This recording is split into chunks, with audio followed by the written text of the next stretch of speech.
You know the thrill of picking a winner. But instead of just running to the window for a quick payout, I play smarter. I invest with Morning Line. Morning Line is a more sophisticated way to use your skill and bankroll without putting it all at risk. Own a piece of the horse with a piece of each purse. Buy, sell, trade, anytime. Keep the action rolling without burning your bankroll. This is playing the ponies, elevated like a boss. Morning Line.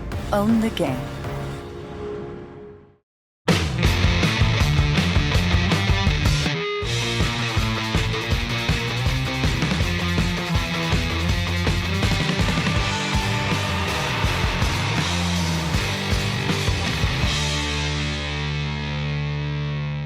Hi everyone, David Aragona and Mike Beer here taking a look at the feature race at Aqueduct on Friday when they have 5 stakes carded. A lot of cancellations have forced a lot of stakes to be piled onto this Friday card, and the feature among them is a Kentucky Derby prep race. That is the Wither Stakes going as race 10 on the 11 race card Friday at Aqueduct. Before we get into the handicapping of the Withers, want to let everybody know this video is sponsored by Morning Line. Morning Line is a private SEC regulated marketplace where approved participants can trade licensed interest in racing's biggest stars like Torpedo Anna and Kentucky Derby hopeful Blackout Time. Be part of championship bloodlines. Visit morningline.io. Buy, sell, trade, own the game.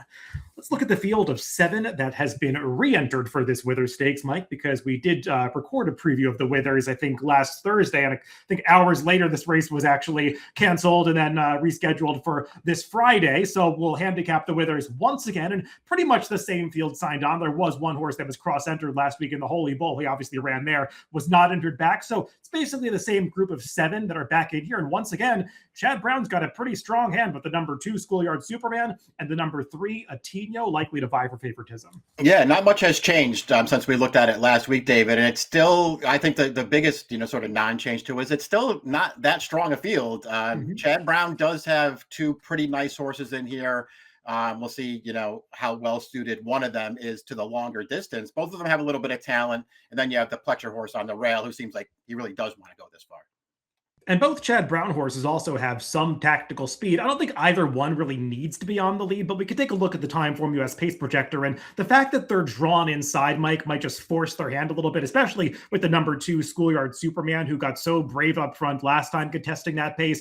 They probably don't want to take away his speed, but we'll just see how aggressive some of the horses drawn outside are ridden, like the number 6 Talk to Me Jimmy or the number 7 4th and 1.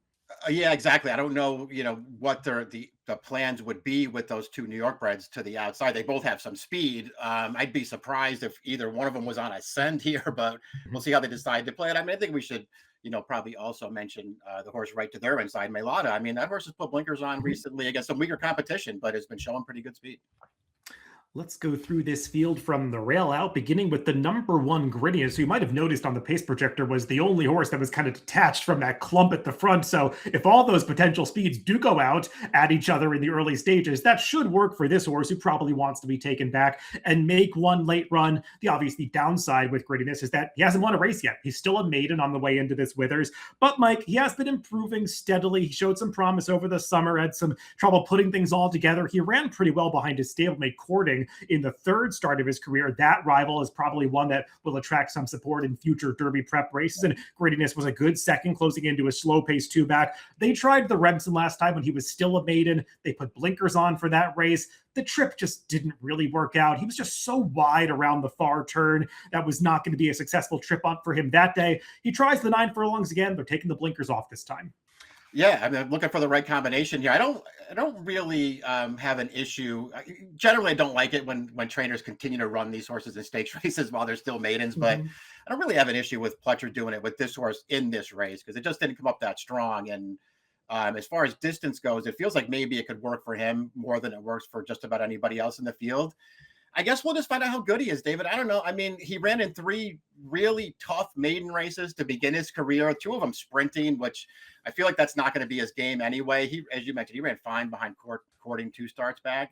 And, listen, the trip didn't work out in the Remsen. And, whether you thought he ran well in that race or not, the Remsen was way tougher than the Withers. So, I mean, there's things to like about this horse. I would just wait and see what kind of price he goes off at because I don't think he's the kind of horse you want to be taking a short price on. Yeah, I agree about the Remsen. I know we didn't get a gigantic speed figure, but I think there were three horses that finished ahead of him that could be serious players moving on to Kentucky Derby Trail, so I'm not going to fault him for fading a little bit at the end of that race. The number 2, Schoolyard Superman, the first of the 2 Chad Brown runners that we'll encounter. This horse, Mike, was probably going to win his debut, Mike, when he was bet down to favoritism, and there was a scary incident at the quarter pole where he clipped heels and actually went down. Thankfully, it was no worse for the wear. He came right back without a layoff to run in his 2 next starts, and he's put things together since then. I think he probably had to recover from that incident second time out. He didn't really finish off that race, but he put things together last time when he stretched out to a mile. We'll take a look at the replay of the stretch run here, and he got away with some pretty moderate fractions up front. He was contesting the pace through, what were generally slow fractions for this distance and the quality of competition,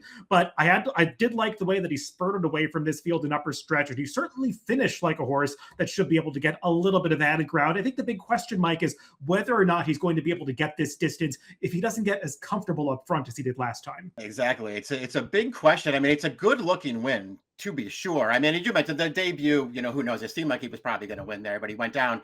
I didn't think that he did, anything special in his second career start, David. When he went favored again, he seemed like he had every chance to win that race, and he just wasn't good enough. Obviously, he ran better last time. As you've already referenced, he sort of did it with a soft trip. I did like the way he finished that race off. I guess that could give you some hope that he will handle an added furlong in this race and maybe even an added turn. I don't know, man. This horse seems like he has a chance to be pretty good, but I'm not sold on him yet.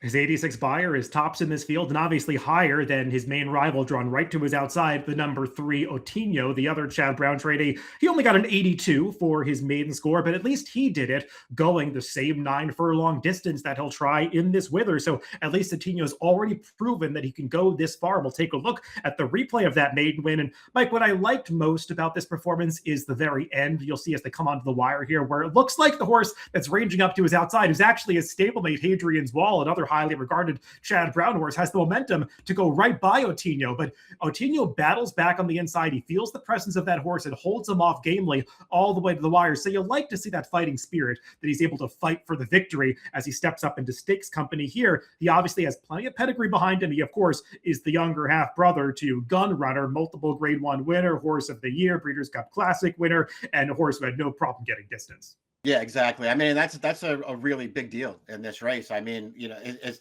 9 furlongs for these lightly raced horses. I mean, it could be the major factor in this race about, when it comes down to who's going to come out on top. And I feel like I'm way more confident with this Chad Brown runner getting the 9 furlongs. Obviously, he just proved it last time that he can do it. So that's a feather in his cap, and he's just supposed to get better from here. I thought his debut was just sort of one of those educational sort of runs where they didn't ask a lot of him. They kept him wide around the track off the pace, and he made a late run into that race. He was even better last time. I can see him improving again. Those who handicapped this race last week will note that Flavien Prat was named to ride last week. He is not named this week because he is committed to ride at Oaklawn Park on Friday, so could not accommodate both mounts. But Jose Lozcano, who takes over, he's been winning at upwards of 30% at this current Aqueduct meet. The number 4 Star Sweeper, he's going to be the outsider in here at a big price. He is cross-entered in a race on Wednesday at Laurel, the Spectacular Bid, which looks like a softer spot, so we'll see which race he ultimately winds up in. Mike, if he runs here, distance obviously the question because he's had most of his success sprinting. I will say the one time he tried 2 turns, it was hardly an ideal trip at Delaware. Yeah, true enough. I didn't get a good trip at that race, but it's not like the surrounding efforts make you want to be that lenient here. I suspect if they do opt for this spot, it'll be the longest shot on the board. The number 5, Mailata. As Mike mentioned earlier, another horse that has plenty of early speed. He's used that speed at his home base of Parks to win 3 in a row. This was a horse that had been working really well going back to last summer. He was actually training in Saratoga through the summer. I think was entered in a maiden race there. They ended up not running, scratching. He ended up racing exclusively at Parks through the summer and into the fall, and took a couple starts to figure things out. He got a crazy trip in his second start when he probably should have won and didn't get the best ride. But since they put blinkers on 3 starts back, Mike, he's won 3 in a row. He's done it impressively. He did get a 2-turn mile when he broke his maiden, but obviously not against a field of this quality. So he has to prove that he's of this class, but he certainly looks like a horse coming in with potential. Yeah, exactly. I mean, you can say about him, he's figured it out because early in his career, man, this horse had no idea what he was doing. Yeah. The blinkers going on for the 3rd career start, actually, it made a pretty big difference for this horse. And he has been good. I don't want to knock this horse. I feel like the only knock I can put on him, David, is that it feels like he's been running in some pretty weak races. And, you just wonder how he's going to stack up. When I watch him run, I don't get the feeling that he really wants more distance, but I guess we'll find out here.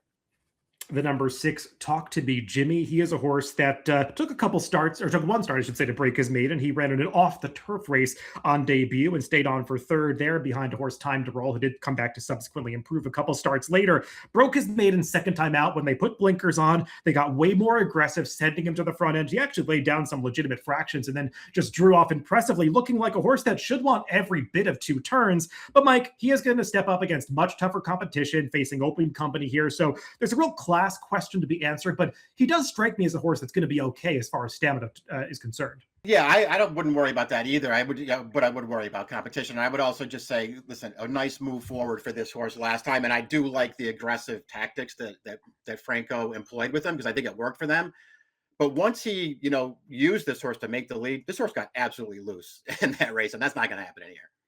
The number 7, 4th and 1, is no stranger to stakes company, despite having just broken his maiden in the 4th start of his career last time. And he actually debuted in a stakes race at Saratoga last summer, tried another stakes in the Sleepy Hollow 2 back, where he finished behind Bravaro for the second time in a row. And people might remember the name Bravaro because he was second to likely early Derby favorite nearly in the Holy Bull last weekend. So kind of validating that form. Near 4th and 1, I should say, he dropped back into the maiden special weight ranks last time out. We'll take a look at the stretch run of the race, and he just proved superior to this competition. Also, they took the blinkers off for this race, and he seemed very comfortable raiding off another rival in the early stages before easily taking over at the quarter pole. So, Mike, he did what he's supposed to do, finally getting the job done here. Now he's got to prove that he can take another step forward going 2 turns. Yeah, exactly. I like this horse. I actually think he's pretty good. I don't know that I look at him as a Withers winner, but it's a pretty nice horse, and this is a really nice win here to break his maiden finally after trying a couple of stakes races. There's nothing wrong with him. If you told me I had to pick, one of the sort of outsider, bigger prices in this race, I would take him, but that's probably not how I'm betting the race.